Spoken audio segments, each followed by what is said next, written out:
À bord d'un minibus ce vendredi, le Premier ministre fait sa tournée d'inspection.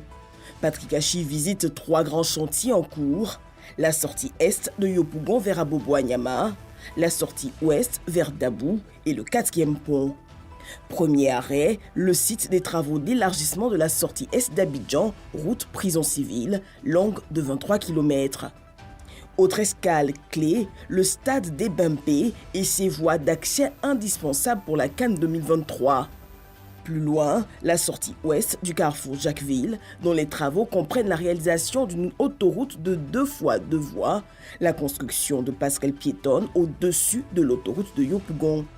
À ce rendez-vous du secteur privé africain, le gouvernement ivoirien est au contact des investisseurs. Face à eux, tour à tour, ministre de l'Agriculture, de la Santé, du Tourisme et de la Construction et du Logement présente les opportunités d'investissement dans ces différents secteurs.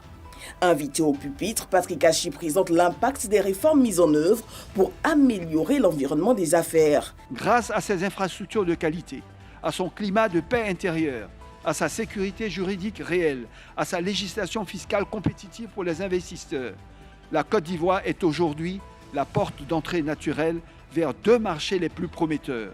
D'une part, l'Union économique et monétaire ouest-africaine, qui compte 130 millions d'habitants et de consommateurs, naturellement, partageant une monnaie unique et stable arrimée à l'euro. Et deuxièmement, la communauté économique des États de l'Afrique de l'Ouest, la CEDEAO, avec ses 400 millions d'habitants, qui sera l'une des zones les plus dynamiques de la ZLED. Pour une transformation économique et sociale, la Côte d'Ivoire mobilise ses partenaires autour du Plan national de développement, le PND 2021-2025.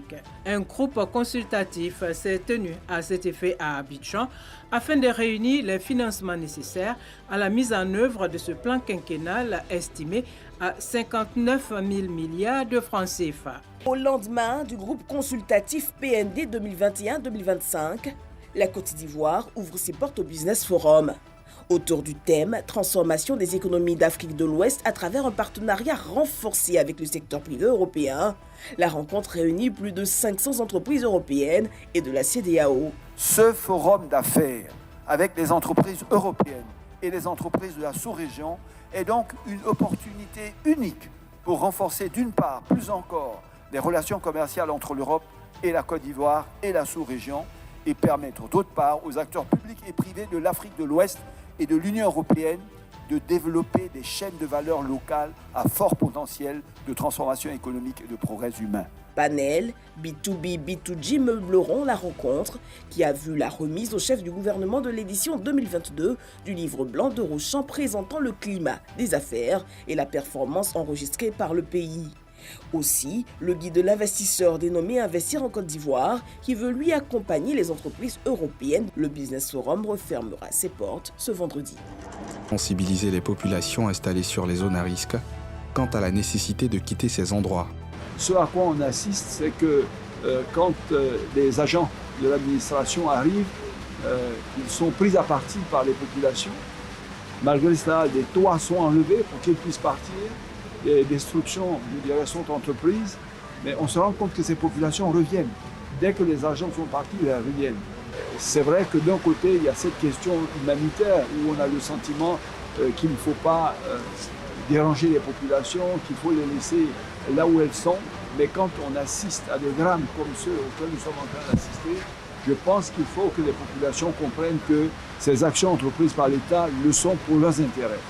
Et donc nous allons accélérer ce que nous sommes en train de faire et nous allons le renforcer, bien sûr, pour qu'on ne puisse plus assister à ces situations-là. Dans 9 mois, sera érigé au sein du lycée technique de Yopougon le centre de formation au métier des énergies renouvelables avec un enseignement axé sur les métiers de l'énergie solaire, photovoltaïque, éolienne et hydraulique. Un établissement qui vient contribuer à l'atteinte des objectifs visés par l'État en termes de production des énergies renouvelables. CICG, le citoyen au cœur de l'action gouvernementale.